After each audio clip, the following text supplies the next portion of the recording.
Hello, on est de retour aujourd'hui pour parler poules et surtout 10 choses à savoir avant d'acheter ou avant de commencer à avoir des poules. En tout cas 10 choses que personnellement moi j'aurais voulu savoir ou 10 astuces comme vous voulez l'appeler. Voilà, c'est parti.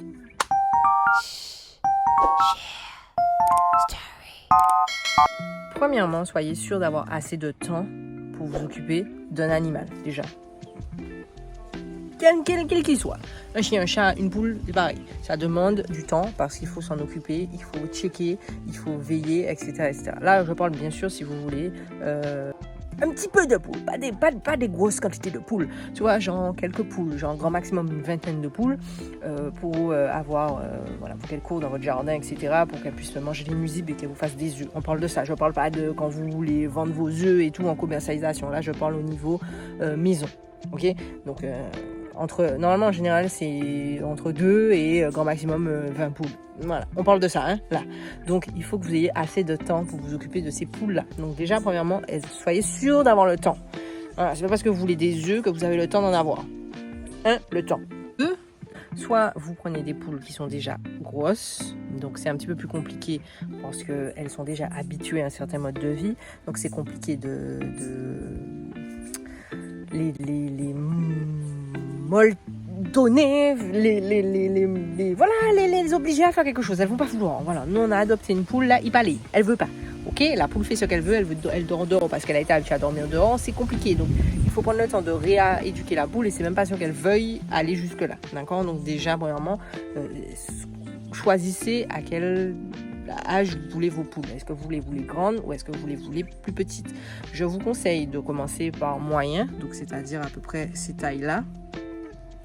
Pourquoi? Parce que elles sont un petit peu plus autonomes. Les poussins, c'est vraiment délicat. Les poussins, c'est un peu plus compliqué. Ça vous demandera plus de temps et un espace vraiment dédié pour eux, pour pas que les bêtes y aillent, parce qu'ils peuvent pas se défendre. Bon, déjà à cet âge-là non plus, mais ils font déjà plus de bruit et c'est plus facile. Ils sont un petit peu plus vifs, on va dire. Troisièmement, d'où viennent-elles? Alors ça, je peux vous dire, vous pouvez avoir des surprises. Nous, on a eu des surprises. Le premier floc qu'on a pris, donc la première fournée, on a eu plus de coqs que de poules, alors qu'on avait demandé plus de poules que de coqs. Voilà, parce qu'on a fait confiance à la personne qui nous... en plus, c'est dans un magasin, la personne qui nous donnait les poules coqs, ok. La deuxième, ça s'est bien passé. Personnellement, c'est moi qui ai choisi et c'était vraiment identifié que c'était des poules. Et la troisième, ben là on a une surprise, c'est que voilà, c'est que des petits et la moitié des petits sont malades. Donc un conseil que je peux vous donner, et ce sera le 4, regardez, analysez vraiment vos poules quand vous les achetez. Voilà. Donc là, je vais vous montrer une vidéo ici, je vous mettrai la vidéo là. Mais on en a eu, je pense, j'en ai acheté 8. Sur les 8, il y en a déjà 2 qui sont morts. Et je pense qu'il y en a 2 qui ont encore des symptômes qui ressemblent à la colza coxla. Je vous mettrai le nom de la maladie de la poule. Donc c'est pas forcément le mieux, n'est-ce pas? Parce que ça nous a coûté quand même extrêmement cher, parce que ça n'est pas donné, c'est 5,90 la poule, hein. Donc la petite poule comme ça. Donc là il y a déjà presque 12 € qui est mort, sachant que il y en a d'autres qui sont malades. Donc faites attention, examinez bien vos poules. 5. Assurez-vous que vos poules aient assez d'espace, que vous ayez fait un poulailler, surtout si elles sont nombreuses, dépendamment où vous êtes. Si vous êtes à la campagne, moi je parle plutôt pour les Antilles, faut que vous ayez un poulailler. Je vous montre ça tout de suite. Donc nous on a un poulailler entre guillemets de fortune, on a fait ça tranquillement avec des matériaux de récupération, etc.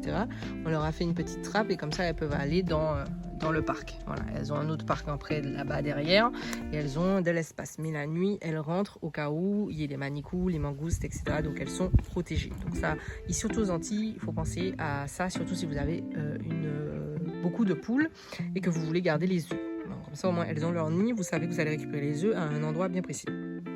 6. Pensez à ce qu'elles aient toujours de la nourriture et de l'eau à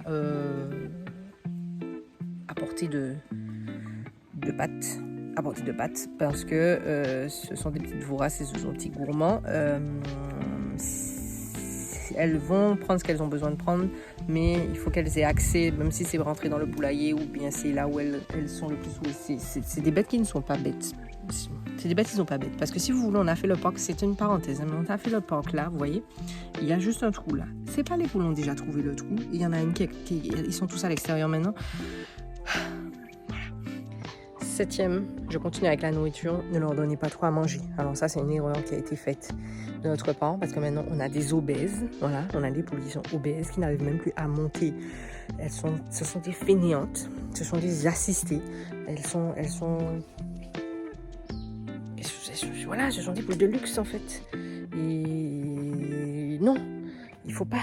Donc là, j'avais droit à open bar de pâtes, open bar de dashing, open bar de riz, plusieurs fois semaine. Ce n'est pas bon. Ça fait des poules qui sont obèses et on ne veut pas de poules obèses. Donc, limitez au niveau de la quantité. Les grains, faites attention à quel type de grains vous prenez. Vous avez des mélanges qui sont préfaits avec maïs, sureau, etc. Sorgho, sorgho, etc. Donc faites attention à la nourriture. Ça, c'est le point 7. Point 8, toujours dans la nourriture, il faut qu'elles aient accès à de l'herbe. Alors même si vous n'avez pas l'espace pour qu'elles puissent sortir dans le jardin, vous pouvez toujours faire des espèces de petits chemins pour qu'elles puissent passer. Ou sinon, il faut au moins que vous emmeniez de l'herbe en fait à l'intérieur du poulailler. Il faut qu'elles aient accès à l'herbe parce que c'est ça qui va rendre vos œufs vraiment miam miam. Vos jaunes vont être bien jaunes.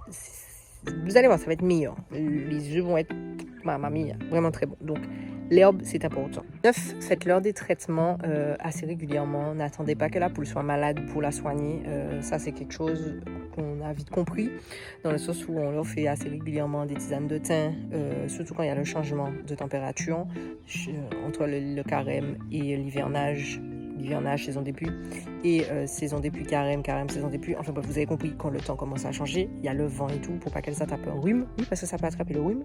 Donc il y a des tisanes. Si vous voyez qu'il y a une perte aussi de tonus au niveau de vos poules, qu'elles ne pondent plus, ou qu'elles ont eu un traumatisme, qu'elles sont stressées, vous pouvez leur donner des tisanes d'ortie aussi, ça va aider à reprendre la ponte. Voilà, l'ortie c'est très bon pour les poules.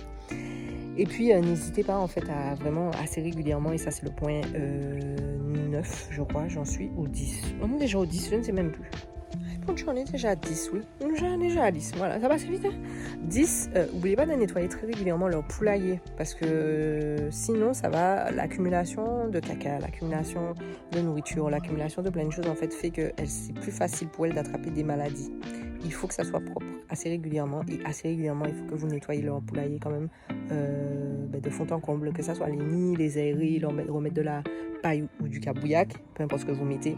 Le sol, il faut le nettoyer, il faut bien le récurer avec de l'eau, etc. pour vraiment tout enlever en fait, parce qu'elles ont une tendance à manger par terre, elles mangent le caca. Enfin bref, voilà, je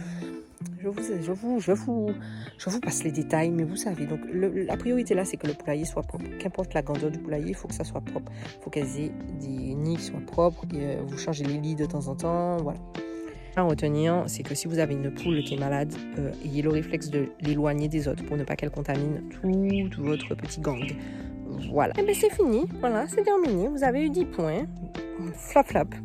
Laissez-moi savoir si vous avez des erreurs que vous avez commises avant et qu'aujourd'hui vous savez que plus jamais, que voilà, c'est bon, vous avez appris de vos erreurs. Laissez-moi savoir en commentaire. Et puis encore une fois, je le répète, ce ne sont pas des objets, ce sont des animaux. Donc si vous en prenez, c'est que vous prenez la responsabilité de vous en occuper. N'allez pas les abandonner au bord des routes ou autres, ou alors je ne sais pas, les laisser dépérir, ou alors les laisser dans des situations qui ne sont pas sanitairement parlant correctes. Voilà. Sinon, si vous savez que vous avez des poules et que vous en voulez plus, on peut les récupérer si vous voulez. C'est possible aussi. On en a adopté, donc il n'y a pas de souci. On peut les récupérer. Il faut qu'elles soient encore en âge de pondre. Par contre, on ne prend pas les poules qui sont trop âgées. Parce qu'il faut savoir que ça revient cher, les poules. Oui, ça revient cher. Je vous avais fait une vidéo sur combien ça coûte, mais avec le recul, bientôt 2 ans, je peux vous dire que ça ne coûte plus le même prix. Ça coûte cher. Ça coûte cher. Voilà. Bon, sur ce, n'hésitez pas à partager la vidéo comme d'habitude. S'il y a une personne qui veut prendre des poules, qui a envie d'avoir des poules, mais voilà, que vous savez qu'elle est encore hésitante, envoyez la vidéo. Un petit pouce pour donner la force. Vous savez déjà, la cagnotte est toujours en ligne. Et puis on se retrouve la prochaine fois pour une nouvelle vidéo. Bye bye.